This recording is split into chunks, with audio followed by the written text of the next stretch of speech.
Olá pessoal, tudo bem com vocês?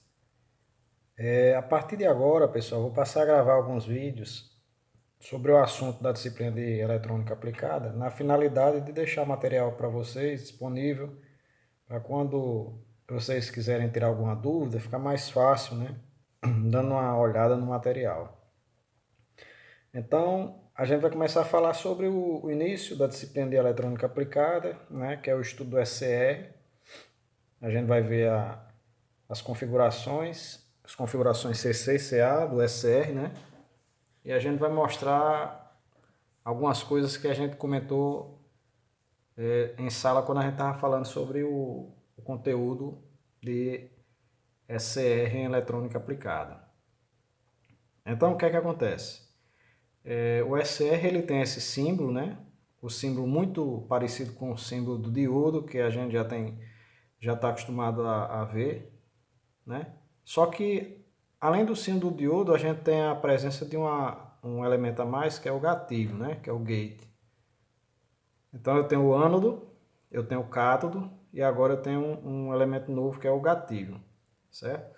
Então, o SR, na verdade, do inglês, né? É retificador controlado de silício. Retificador, na verdade, vai remeter ao diodo, né? Que é um elemento que a gente usa para a finalidade maior dele é a retificação, ou seja, permitir fluxo de corrente apenas em um sentido. E aí controlado em virtude da presença do gatilho, né? Então, esse terminal de gatilho aqui, ele justamente surgiu aí para a finalidade de controle, não é? Então, quando a gente está falando sobre SR, a primeira parte do assunto, né, a gente costuma, os livros, eles costumam fazer uma associação do elemento SR com o, dois transistores, né, complementares ligados dessa maneira aí. Então, aqui a gente tem dois transistores, quer dizer, conhecimento ainda da disciplina de eletrônica analógica também, né? Então esse aqui de baixo é um transistor tipo NPN, setinha para fora, tá? E esse de cima é um transistor tipo PNP, setinha para dentro, tá? Então o que é que acontece? A gente vai ter que lembrar de alguns conceitos lá da disciplina de analógica, que, por exemplo, o fluxo de corrente de um transistor tipo NPN. Então, NPN eu tenho aqui a base, emissor e coletor, tá certo? Então, o fluxo de corrente nele, como é que é? Emissor saindo, né? Coletor, a gente tem corrente chegando, certo? E base, corrente chegando na base. Então, como é que o transistor funcionava? À medida que eu tinha corrente de base, né, segundo um ganho, a gente tem uma amplificação dessa corrente, coletor emissor, né? Então aqui eu tenho aqui o emissor, vai ser a corrente somada de base mais coletor, tá certo? Então o que é que acontece aqui? No momento em que eu der o sinal de gatilho, esse transistor de baixo aqui ele vai passar a conduzir corrente, tá certo? Conduzindo corrente, o que é que vai acontecer? Eu vou drenar a corrente aqui pela base desse transistor de cima. Esse transistor de cima ele é PNP. O fluxo de corrente nele é totalmente o contrário do NPN. Então, o que é que vai acontecer? Eu vou drenar a corrente pela base. Então, aqui para eu fazer o acionamento, a amplificação da corrente de base aqui no transistor de baixo, preciso de corrente chegando para conduzir coletor emissor. Aqui se eu tenho corrente saindo, então agora sim eu tenho corrente emissor, certo? Coletor, tá bom? Então aqui eu vou ter emissor, né? Uma pequena parte aqui sendo drenada aqui pelo coletor do de baixo, saindo pela base do de cima. Então sai corrente aqui, eu tenho fluxo aqui, ó, tá? Então aí o que é que acontece? Nesse momento, se você remover a corrente de gatilho, certo? Que é essa correntezinha que estava chegando na base do transistor de baixo, a corrente que está vindo lá do transistor de cima, ela vai buscar o terminal negativo e vai entrar pela base do transistor de baixo. Então, se você remover o gatilho, a condução de corrente ela se mantém, então mantém o sistema realimentado justamente por aqui, ó. Ele mantém a condução de corrente. Então a gente diz o seguinte, que o transistor do tipo NPN, corrente chegou na base, eu tenho um fluxo coletor-emissor. PNP, corrente saiu da base, eu tenho um fluxo emissor-coletor. E aí o que é que acontece?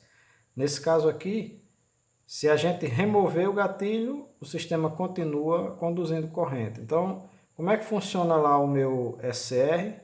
O meu SR, quando ele está trabalhando em corrente contínua, né? Como é que funciona? Ele está alimentando aqui uma carga na parte do ânodo, na parte superior, né? A posição da carga normalmente é no ânodo do nosso SR. E aí o que acontece? Dei o sinal de gatilho, a carga vai drenar a corrente, eu passo a conduzir corrente. Se eu remover o sinal de gatilho, a carga ainda continua drenando corrente e o dispositivo ainda continua conduzindo. Como é que eu vou fazer para que ele pare de conduzir? Para que ele pare de conduzir, eu vou precisar fazer um desvio da corrente ânodo e cátodo. Então, o que normalmente a gente faz é a colocação de um circuito de desvio aqui, né? Então, normalmente a gente usa uma botoeira ou dispositivo para fazer o desvio, certo? E no momento em que eu pressionar esse botão aqui, toda a corrente que estava passando entre ânodo e cátodo, ela vai ser desviada por aqui por fora. Então, essa corrente ânodo-cátodo, ela zera. E aí, se ela zera, eu vou precisar, para ativar novamente o dispositivo, de outro sinal de gatilho. Então, o que é que acontece? Inicialmente, com ele desativado, eu tenho ele como uma chave aberta. No momento em que eu gerei o gatilho, eu fecho a chave. Se eu desviar a corrente, a chave passa a ficar aberta, né? Então, ele funciona dessa maneira. Então, aqui embaixo, a gente tem a curva característica do nosso componente, tá certo? Então, isso aqui, na verdade, é a curva característica do nosso SCR, certo?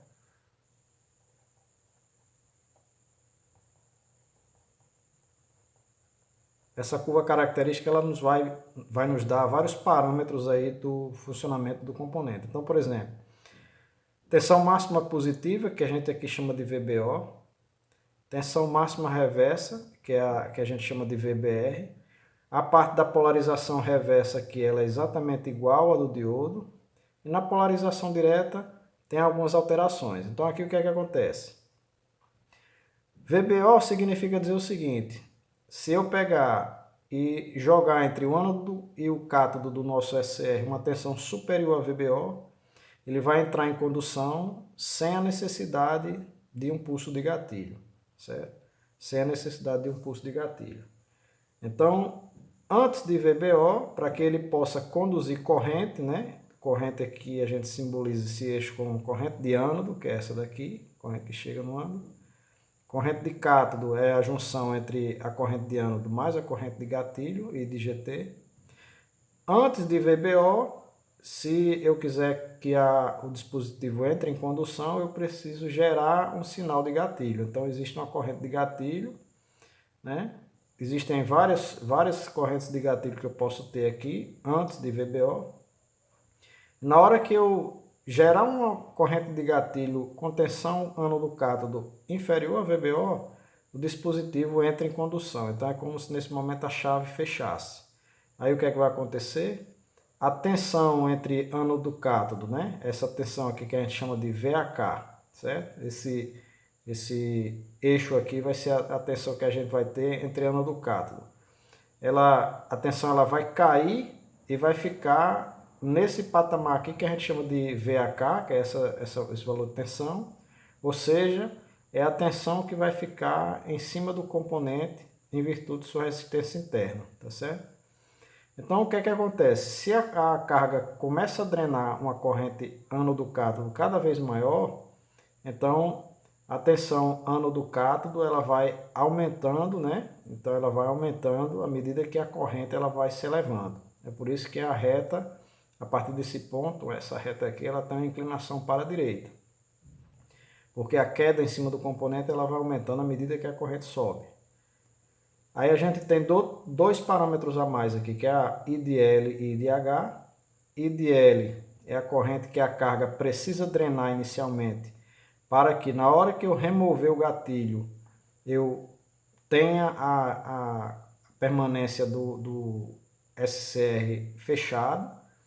Se, por exemplo, eu tiver uma corrente de carga entre IDH e IDL, por exemplo, e remover o gatilho, o SCR ele volta para a posição aberta. Então, inicialmente, a carga precisa drenar uma corrente com valor acima de IDL. Acima de IDL, eu posso remover ID gatilho com segurança, ele vai continuar conduzindo. E aí, em condução, eu posso fazer com que a carga reduza o valor, né? Se a carga for uma carga variável, né? Tiver um valor de resistência variável. Então, se a corrente que passa na carga, quando em condução, ou seja, com o SCR já conduzindo, se essa corrente ela reduzir a um valor abaixo de DH, ele novamente volta a abrir. Então, inicialmente, para que ele se mantenha conduzindo, eu preciso de uma corrente acima de IDL.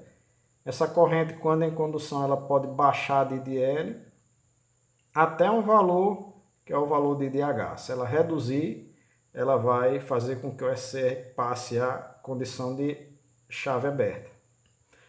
IDL e o L vem do inglês latching, né, que é essa correntezinha superior, e IDH e corrente de holding, corrente de manutenção, que essa corrente de manutenção é a corrente mínima necessária para manter ele fechado quando em condução, certo?